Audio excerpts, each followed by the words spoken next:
एक पिता की दुख भरी कहानी। एक गांव में एक छोटा सा बच्चा था। उसके पिता तो थे, लेकिन माँ की मृत्यु हो गई थी। पिता सारा दिन काम करता और अपने बेटे को पाल पोस कर बड़ा करता है। वह सारे सुख अपने बेटे को देता है जो एक माँ दे सकती थी। उस पिता ने कभी कुछ नहीं मांगा, सिर्फ इतना ही मांगा कि मेरे बेटे को कोई परेशानी ना हो। दिन बीतते गए, बेटा पढ़ लिख कर अच्छा जॉब भी करने लगता है और वह शहर में रहने लगता है। कुछ दिन बाद वह अपने पिता से मिलने आता है और कहता है, पापा, मुझे कुछ पैसों की ज़रूरत है। मैं चाहता हूँ कि शहर में ही ज़मीन लेकर अपना घर बना लूँ। पिता इस बात को सुनकर बहुत खुश होते हैं, सोचते हैं कि मेरा बेटा है, एक ना एक दिन नाम करेगा।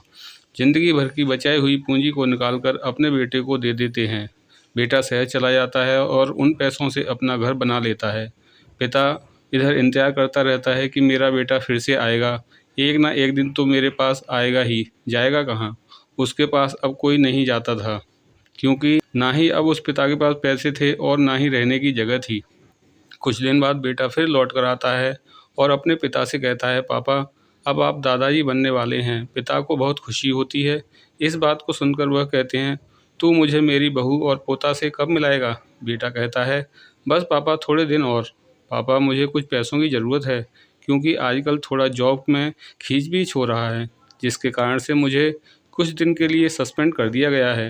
पिता के पास कुछ नहीं रहता है देने के लिए, लेकिन फिर भी कहता है, अच्छा बेटा, तू एक रुक, मैं अभी आया कुछ पैसों का बंदोबस्त करके। पिता बाद में महाजन से कुछ पैसे उधार लेकर अपने बेटे को दे देता है और बेटा पैसे लेकर शहर चला जाता है।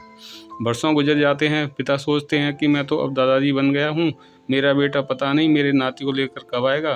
फिर सोचने लगते हैं, समय नहीं मिलता होगा, इसलिए मेरा बेटा अभी तक आया नहीं, वरना आया ज़रूर होता। तब तक महाजन 2-3 आदमी को लेकर उस पिता के घर आता है और कहता है कि आपके वादे के मुताबिक मैं पूरे 3 महीने बाद आया हूँ अपने पैसे ले जाने। पिता कहते हैं, मेरे पास पैसे नहीं हैं देने के लिए। महाजन कहता है, जब पैसे नहीं देने थे तो आपने मुझसे उधार क्यों लिया? तभी पिता कहते हैं, ठीक है, रुको, मैं तुम्हारे लिए पैसों का बंदोबस्त करके आता हूँ। और वहाँ के नज़दीकी अस्पताल में चले जाते हैं। वहाँ जाकर अपना ब्लड डोनेट करते हैं और अपनी एक किडनी बेच देते हैं और उस महाजन का कर्ज चुका देते हैं। किडनी बेचने के बाद उनकी स्थिति और भी ख़राब हो जाती है और वह उस राह में जी रहे होते हैं कि मेरा बेटा एक दिन आएगा ज़रूर। इस आस में जीते जीते एक दिन पिता की मृत्यु हो जाती है, परंतु उस बेटे को अपने पिता को आग देना भी नसीब नहीं हुआ।